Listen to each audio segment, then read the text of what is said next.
With the 2024 presidential election beginning to really gear up, coincidentally, we're starting to see a rise in the mask and other types of mandates going into effect across the entirety of the country.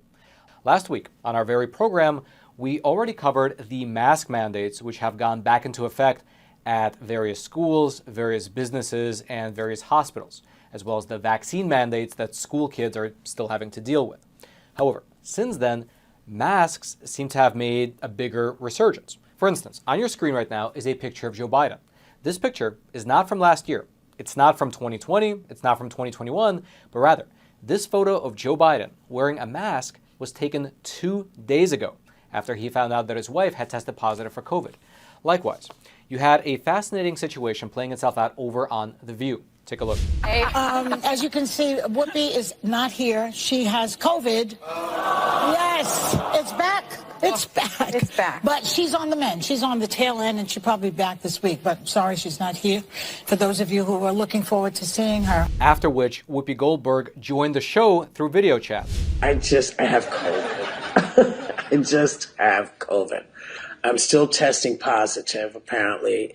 I have to have a clear test before I can come back. So, I can't wait to get back and hang out. But until then, it's me and my mask, and I'm sort of confined to my room. Now, why exactly she was wearing a mask indoors by herself on national television, no less, is really anyone's guess. But she was.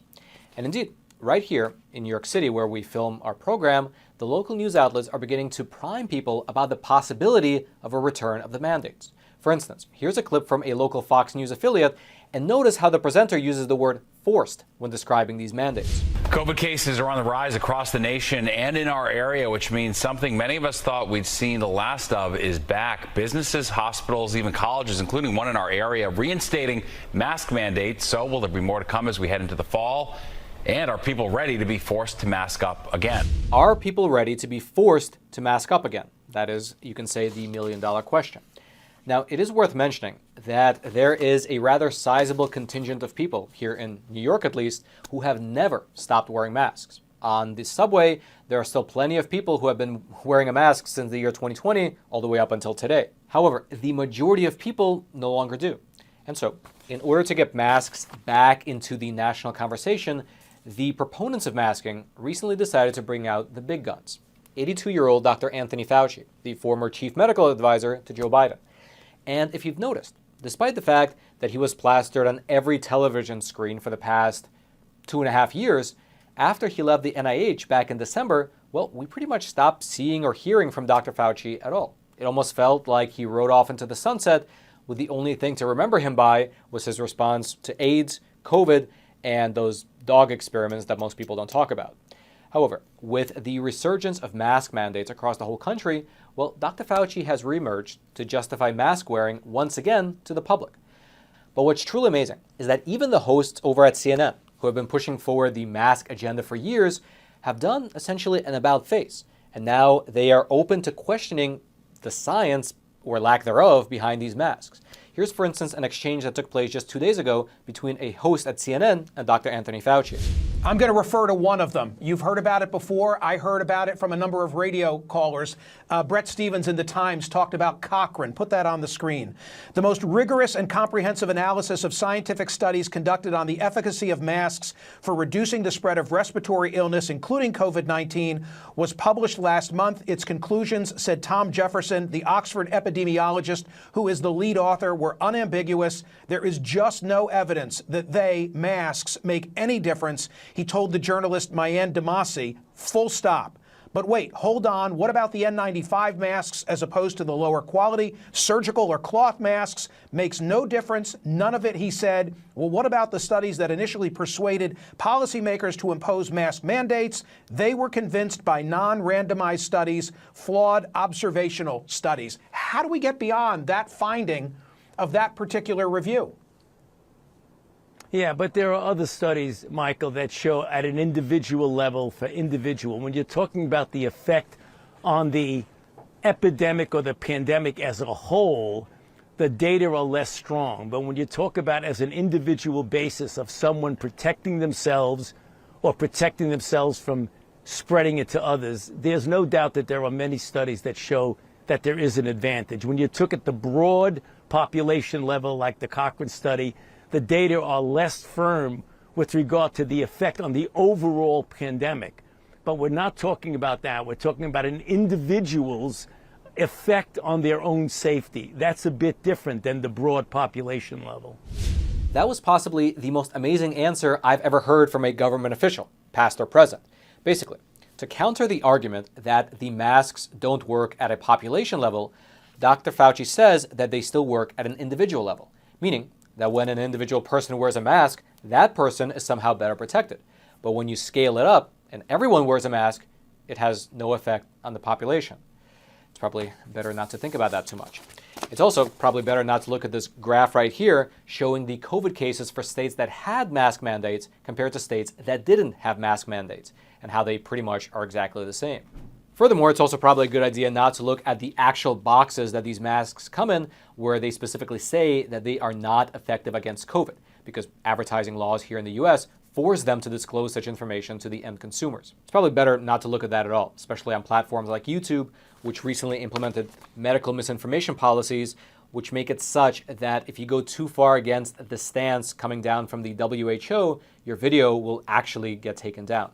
Although, to be frank with you, the very fact that CNN is now openly questioning the so-called science behind masks, it likely represents a real shift in the general Overton window of what's acceptable to discuss in the public sphere. Regardless, this talk about masks and mandates come on the heels of what is apparently a rise in the number of COVID cases across the whole country. And seeing the writing on the wall, lawmakers are attempting to preemptively pass legislation which would prevent the federal government from being able to, once again, issue the types of edicts that they issued over the past 2.5, 3 years. For instance, you had Senator J.D. Vance from Ohio recently introduce a new bill to the Senate, the so-called Freedom to Breathe Act, which would ban federal officials from issuing mask mandates for schools, for domestic air travel, as well as on public transit in general for the next 15 months. And the reason that this particular bill was for the next 15 months was very likely a nod to the suspicion that such mandates will be implemented leading into the 2024 general election. Here was in fact what Senator Vance said while speaking on the Senate floor regarding this bill. Quote, "We are going to have people who get sick from viruses. It has always been thus. The way to respond to it is with calmness, resolve, and strategic thinking, not by pretending the world is ending because what has always happened is going to happen once again. We cannot repeat the anxiety, the stress, and the nonstop panic of the last couple of years. We are on the other side of the pandemic. We don't need mask mandates." However, this measure actually proved unsuccessful. That's because Senator Ed Markey, he's a Democrat from the state of Massachusetts, he blocked the bill, arguing that, quote, "The bill would undermine the ability of states and local authorities to make decisions about mask mandates in their communities." He also criticized the bill for silencing public health experts who have played a crucial role in guiding the nation through the pandemic. Although, to be frank, this bill was aimed at the federal government, not at the local and state governments. And so it's not exactly clear how it would handcuff the local communities from doing what they had to do. Regardless, there you have it. Mask mandates appear to be going into effect in a piecemeal fashion across the country. CNN is openly questioning the efficacy of the masks. Dr. Fauci is back at it from his role as a private citizen. And the bill, which would have effectively prevented nationwide mask mandates, just got rejected. Now, when we here at the Epoch Times reached out to the CDC to get clarification on their general stance, they got back to us saying, in part, that their recommendations are tied to hospital admission levels, implying that if hospital admission levels reached a certain threshold, it's within the realm of possibility that the mandates would return. And given the fact that COVID has become something like an endemic virus, like the flu, well, it's only natural that come wintertime, there will be an uptick in cases. And with an uptick in cases will come a rise in hospital admission levels, which the CDC has said that they have tied to their so-called recommendations. And so we'll just have to see what comes of it all. Just for your reference, though, the Department of Health and Human Services already maintains a website of, quote, updated CDC guidance. And if you scroll down on that website to the part about the updated masking guidance, it reads as follows, quote, "The CDC recommends that vaccinated and unvaccinated people wear masks in public indoor settings when the COVID risk to your community is high." If you'd like to go deeper into anything that we discussed in today's episode, I'll throw all my research notes down into the description box below this video for you to peruse at your own leisure. Until next time, I'm your host, Roman from the Epoch Times. Stay informed, and most importantly, stay free.